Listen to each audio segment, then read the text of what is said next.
morning. Thank you all. Thank you. It is wonderful being here in Denver. I want to join Bill in thanking the governor for welcoming CGI to Denver and everyone here in the city and even around the state who has helped to make this CGI America so successful. It is not a surprise that that would happen here in Denver. Perhaps it's the mountain air, but Colorado is a place to see clearly and act boldly. And what better place then could we find to hold a conference dedicated to bringing together new partners to solve problems and seize opportunities faster, smarter, and at lower cost. Now, since joining Chelsea and Bill at the foundation a year ago in Chicago, we've had an extraordinary experience. I personally have had the chance to get back traveling around my own country after having gone to 112 other countries and getting the opportunity to sit down with parents at an East Harlem Head Start and visiting with community leaders in Tulsa, Oklahoma, committed to early childhood, visiting a factory here in Denver, talking about job skills and mentoring, and announcing the No Ceilings project that Chelsea and I are leading to support women and girls everywhere who are ready to crack every ceiling they face. Now, from the start, what I wanted to do was to build on what Bill had started with the foundation and apply it to an additional set of issues that were of particular concern to me. A year ago at CGI America, I launched our campaign to give parents the tools and information they need to give their kids the best possible start in school and therefore in life. We called this initiative Too Small to Fail. And along with our partner, the innovative nonprofit Next Generation Foundation, we have focused on the first 5 years of life. Because new brain research has proven what we instinctively knew in the past, that these first days, weeks, months, and years of life are critical. Now, those of you who have ever read a bedtime story or a favorite story or had a conversation with a toddler or even engaged in singing songs know what it's like when those faces light up and the excitement that it generates. Certainly, we saw that when Bill and I were reading to Chelsea, and we expect to do the same with our new grandchild coming in the fall. But it's not just kids' faces that light up. Their brains light up too. Scientists now can watch the synapses and neurons firing when parents and grandparents and other caregivers are talking with children from their very earliest days. This helps the children learn words, build vocabulary, and also physically develop their brains. But unfortunately, as we know, too many of our youngest kids are not having that experience, and often it's because of the pressures on the adults in their families who have to work harder than ever just to stay afloat. Those economic pressures then translate into less time reading, talking, and singing with children. So here's what happens. By 4 years of age, children in lower income families tend to have heard more than 30 million fewer words than children in more affluent families. 30 million. Because they hear fewer words, they learn fewer words. Therefore, they begin school with smaller vocabularies and struggle to catch up. The word gap leads to an achievement gap that can have lifelong consequences. Now, every child deserves a chance, a fair chance at success in school. And that's what Too Small to Fail is all about, helping parents and other family members close that gap. So we're looking across a wide range of opportunities and experiences and interactions to get this word out and to provide the kind of encouragement and support that families need. In order to do this in a targeted way, we first partnered with Univision, the largest Spanish language media source. And through this, we're reaching millions of homes every week, especially Hispanic families that are less likely to have access to formal childcare or preschools, or who, because they don't speak English, worry that if they speak to their children in Spanish, they may be somehow hurting their children. We want them to understand that that speaking builds brains in whatever language it is delivered.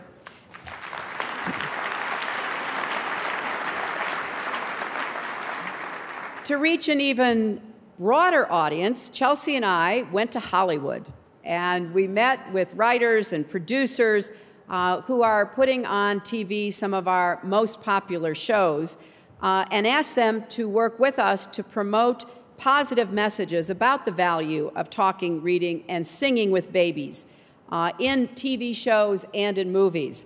We've had really great response, and we're beginning to see the results. We even had a segment on Orange is the New Black. And I invite you to go to our website, toosmall.org, to see that one for yourself. Now, beyond our national efforts, we launched Too Small to Fail pilot communities prepared to go all in on early childhood development, starting with Tulsa and this month, or next month, Oakland, California. So we're really trying to have 360-degree outreach, and today I am thrilled to welcome new partners who will help us take this effort to the next level. So first, I want to invite to the stage Dr. Fane Tate from the American Academy of Pediatrics, Greg Worrell from Scholastic, and Brian Gallagher from Reach Out and Read.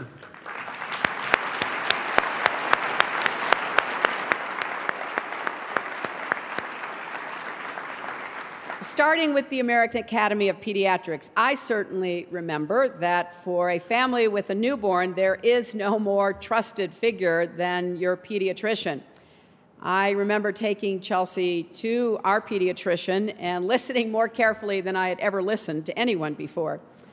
And if we want to get the word out about how important it is to start reading, talking, and singing from the very beginning, there's no better messenger than a pediatrician.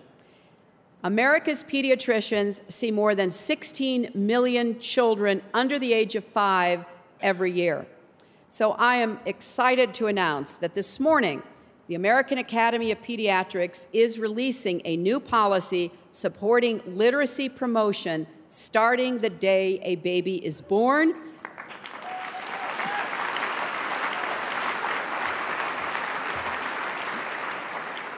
And making it an essential component of primary care visits. This is the Academy's first official policy recommendation for pediatricians to promote reading, talking, and singing to children starting at birth. And Too Small to Fail will work with the American Academy of Pediatrics to create a toolkit to distribute to 62,000 doctors across the country, including specific tips and information that pediatricians can share with parents. And to help put these recommendations into practice, Scholastic, the largest publisher and distributor of children's books in the world, is committing to donate 500,000 books so pediatricians can put them directly into the hands of their families. And Reach Out and Read, a program with 25 years of experience working with the medical community to promote literacy, will deliver the books and the pediatric toolkits to their 5,000 sites around the country.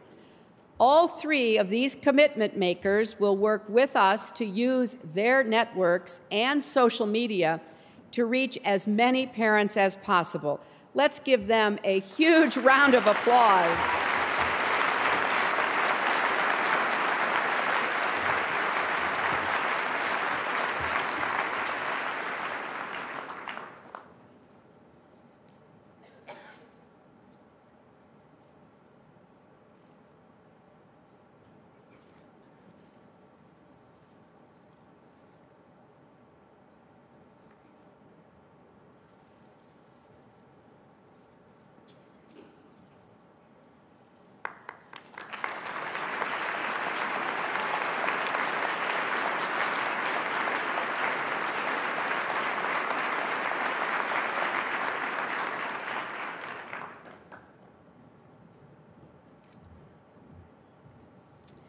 Next, I'd like to welcome Kathy Lancaster of Kaiser Permanente, Paul Meyer from Text for Baby, Dr. Louis Bernstein from Sesame Workshop, Portia Kennel from the Ounce of Prevention Fund, and Yasmina Vinci of the National Head Start Association.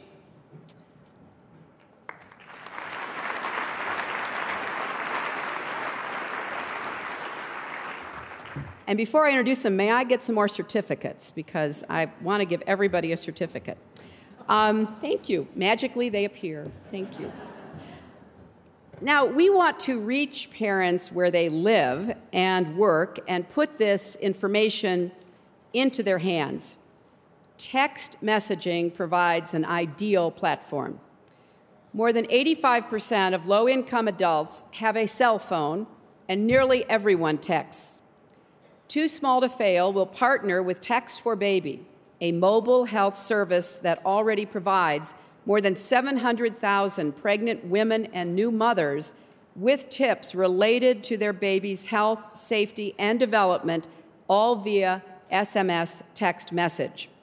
About 2/3 of participating women report that Text for Baby helps them remember a doctor's appointment or immunization schedules and encourages them to follow up with their pediatrician about questions they might not have thought of on their own. And thanks to the support from America's wireless carriers, the service is completely free.